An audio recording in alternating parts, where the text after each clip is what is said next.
যুক্তরাষ্ট্রের ক্যালিফোর্নিয়ায় বিধ্বস্ত হয়েছে অত্যাধুনিক যুদ্ধবিমান F-35C। লেমন নৌঘাটির কাছে মার্কিন নৌবাহিনীর এই যুদ্ধবিমান বিধ্বস্ত হয়। বুধবার সন্ধ্যা ৬টা ৩০ মিনিটের দিকে এই দুর্ঘটনা ঘটে। মার্কিন সংবাদ মাধ্যম CNN জানিয়েছে বিমানটির পাইলট নিরাপদে বেরিয়ে আসতে সক্ষম হয়েছেন।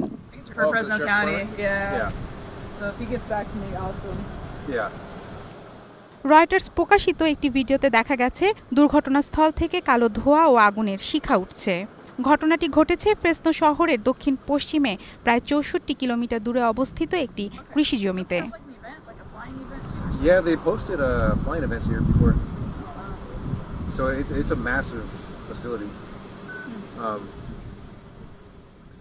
দুর্ঘটনার কিছুক্ষণ পরেই ঘটনাস্থলে পৌঁছায় ইমার্জেন্সি মেডিকেল টিম ও ফায়ার সার্ভিসের কর্মীরা। পাইলটকে প্রাথমিক চিকিৎসা দেয়া হয়েছে বলে জানিয়েছে ফ্রেসনো কাউন্টি শেরিফের সদর দপ্তর।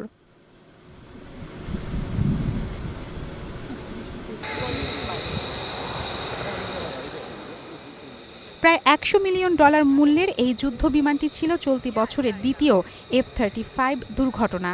এর আগে জানুয়ারিতে আলাস্কায় আইলসন এয়ারফোর্স বেসে একটি F-35 দুর্ঘটনার কবলে পড়ে।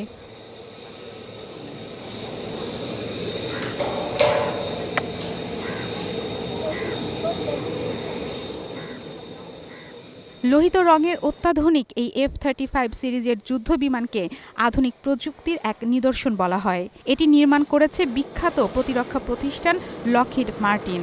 বিশ্বের ১৭টির বেশি দেশ এই প্রকল্পের সাথে যুক্ত।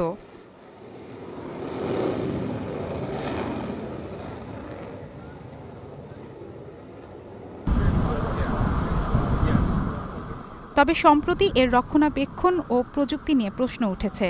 সংশ্লিষ্টরা জানিয়েছেন তদন্ত শেষ না হওয়া পর্যন্ত দুর্ঘটনার সঠিক কারণ জানা যাবে না।